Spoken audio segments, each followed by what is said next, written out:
Today is the 25th of January 2021. You see that it's already been 25 days that have passed in this new year. And so time falls away very quickly. So this training, this practice of cultivating samadhi, making the mind well established, bringing it to one object, that's something that we put our efforts into. So this object could be that of the breath, watching it as it comes into the body and leaves the body, and using this as the foundation of our recollection.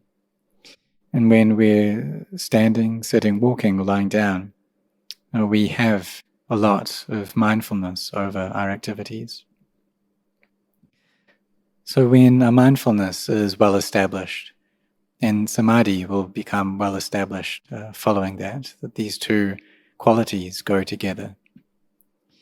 And they are part of this eightfold path of sila, samadhi, and panya. So sometimes, however, things aren't in balance. There may be too much samadhi, and in this state, wisdom can't arise. But if we use excessive wisdom and our samadhi is lacking, then the mind can just become scattered and it's not balanced. With mindfulness, however, the more we have, the better. That mindfulness doesn't give rise to any waste, it doesn't ruin anything.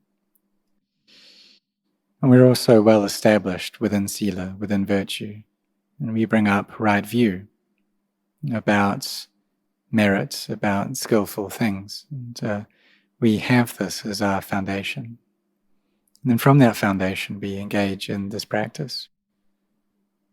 So we try to give rise to an understanding in the Dhamma and to abandon all selfishness in our hearts. And the extent to which we can do this is the extent to which our hearts become radiant. And through this, the mind gains great value. It's of enormous worth. So this training to bring up sacrifice, giving up these feelings of me and mine, is something that we do need to try to do. It is a training, because it's normal for us to have this, that everyone in this world who is born into this world feels that this is me, that these things belong to me. And our minds have been caught in the cycle of death and birth for such a long time now.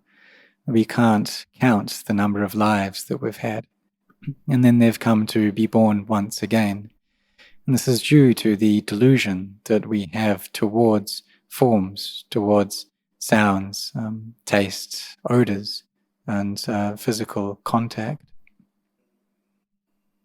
There's a liking towards these things, and these sense experiences, they exist in the world. So if we don't abandon our delight towards them, our attachment towards them, then the mind will come to be born in this world again. And once it's born, it goes through old age, sickness, and death, separation from those around us. So once we take birth, we have a mother, we have a father, we have relatives. And we see all of them grow old, and steadily get older and older. And separation from them is something that's natural.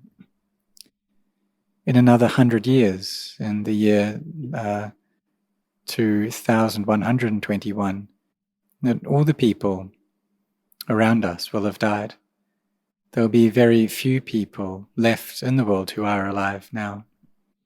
And in 50 years from now, then half the people who are alive now will be dead. And so why do people have this great sense of self? Why is there so much ego? And why does this give rise to so much chaos, to so much confusion? And it's because of the energy, the power of delusion in the hearts. And this is what propels the mind into proliferation, due to the delusion there, delusion in me and mine. And all the paths of this world just lead to being further embedded in the sense of self. So for us, we've met with the teachings of the Buddha. And we don't know how long we've been lost for, how long we've been deluded for. But when we meet with this truth of suffering, this truth of stress, then we ask ourselves, well, why do I feel this? I don't want to have this stress in my heart, but it's there. I don't want for there to be this internal agitation. So we study, and we find that there is a cause to the stress. And that cause is wrong view, is delusion. And that what gives rise to ignorance, to clinging and to craving. And so how do we overcome these? How do we defeat them? Well, this delusion has been embedded in our hearts for such a very long time now.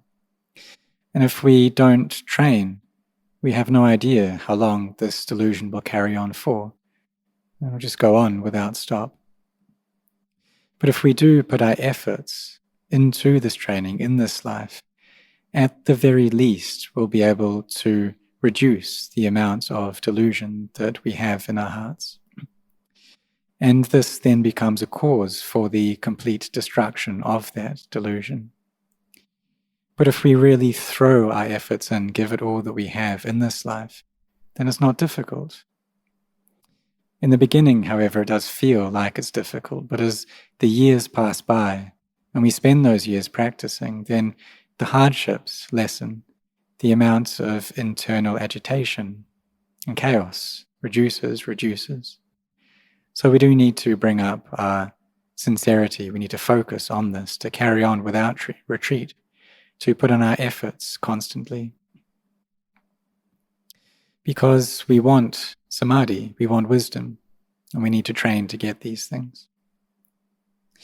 When we have this firm intention, then we need to carry through with that. And so there are many people who have traveled here from overseas, come here to ordain, and they've had to travel for a long distance to get here. And people who have come from England, from Brazil, America, New Zealand, Australia. And they've come here for the purpose of training in this path of practice. It takes a very long time to come from these countries. And sometimes 24 hours or 18 hours, 12 hours, 9 hours, you have to sit in a plane. And it's not easy to overcome the obstacles to arrive here. So having arrived, need to bring up efforts to be sincere. Most of the monks here, whether Thai or from overseas, have studied to quite a high degree. Most have at least got their bachelor's. And so why is it that samadhi doesn't come up? Well, if we follow the correct method, then samadhi can arise and it's not difficult. But it's just that it requires our sincerity to put those methods into practice. Need to really have a lot of mindfulness, train to keep this mindfulness, no matter what posture we're in. Before we speak, then we bring up mindfulness. And the less that we talk, the more we'll be able to see what's going on in our minds. Because the delay between thought and speech is very, very short. It's less than a second that the brain orders the mouth to start moving. And the more we speak, the less mindfulness we have. But if we try to speak less, then our mindfulness increases.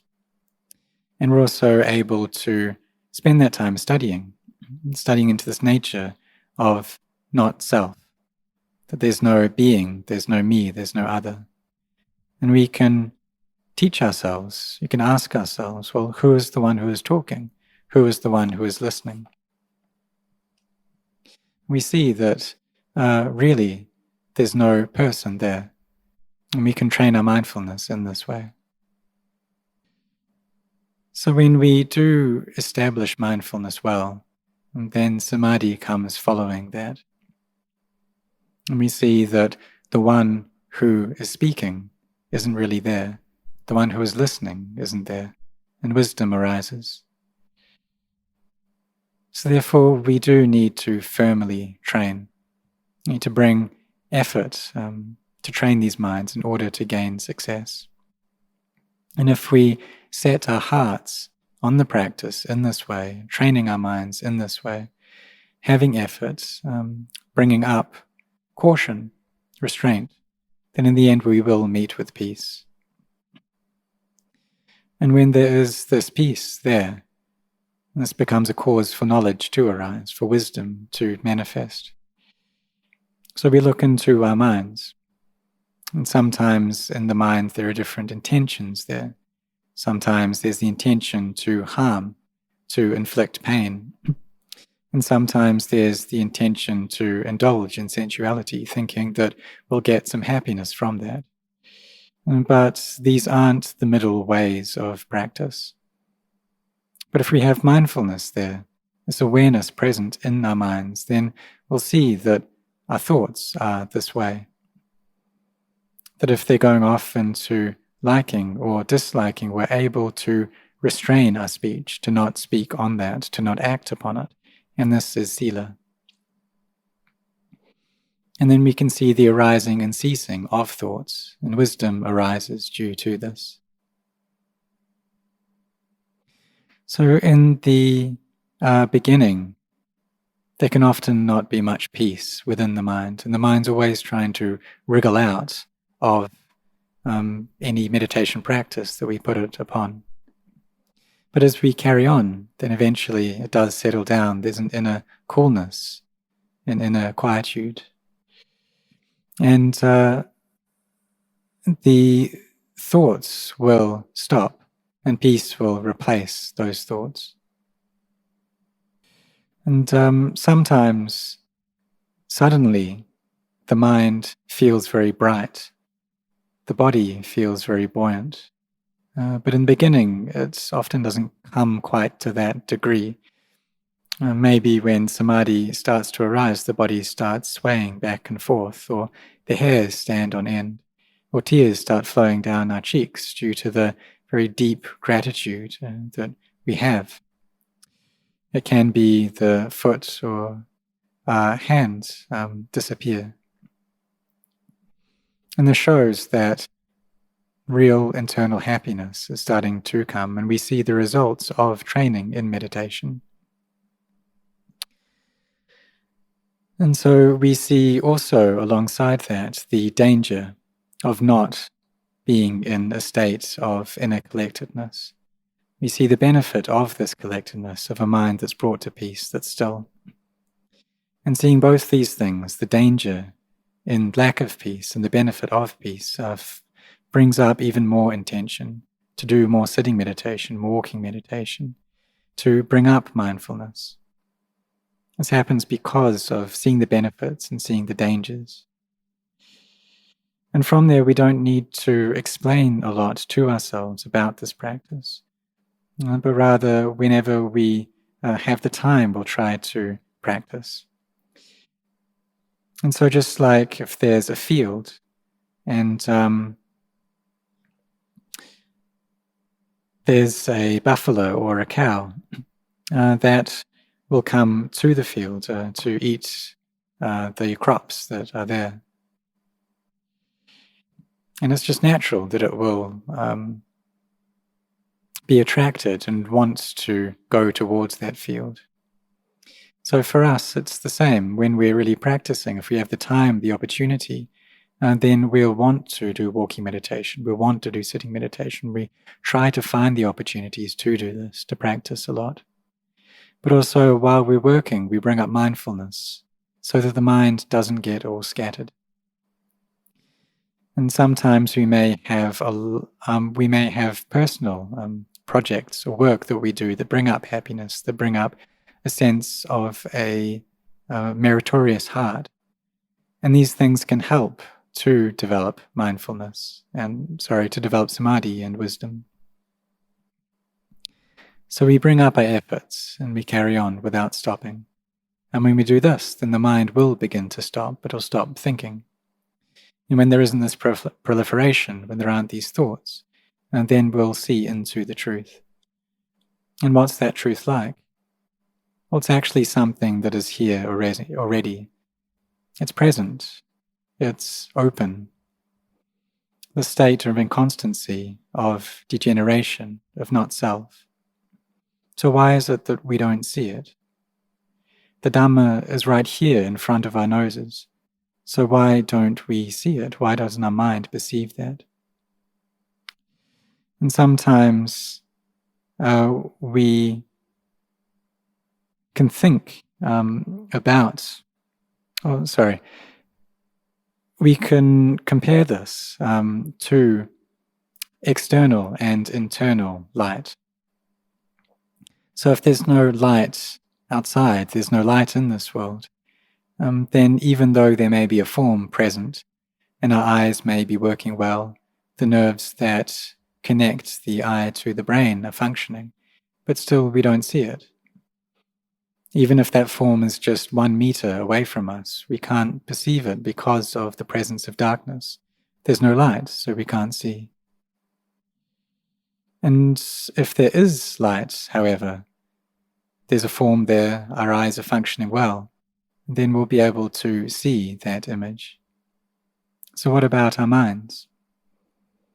Well, even if our external eyes are blind, but our internal eyes are functioning, we'll be able to understand the Dhamma, be able to see the Dhamma, because we see it within our hearts. So we train our minds to settle into a state of peace.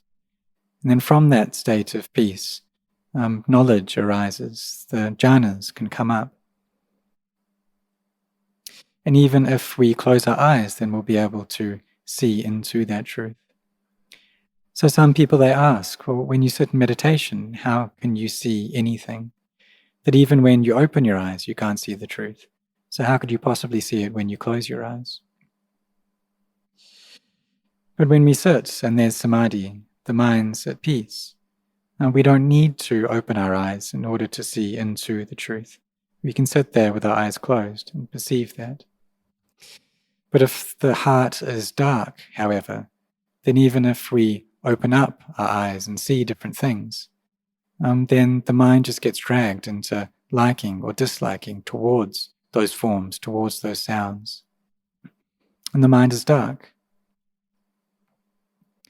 But when we close our eyes, then this can aid us in bringing up internal light. So we need to train in this. We need to have caution. And when we do have this caution, restraint, when we've trained our minds well, then there will be peace. And when there's this internal peace, then wisdom can arise, knowledge can arise, the jhanas can come up. The factors of sila, samadhi, and panya can gather together into one and become well balanced. They connect together. And this then becomes the path for us to see the Dhamma.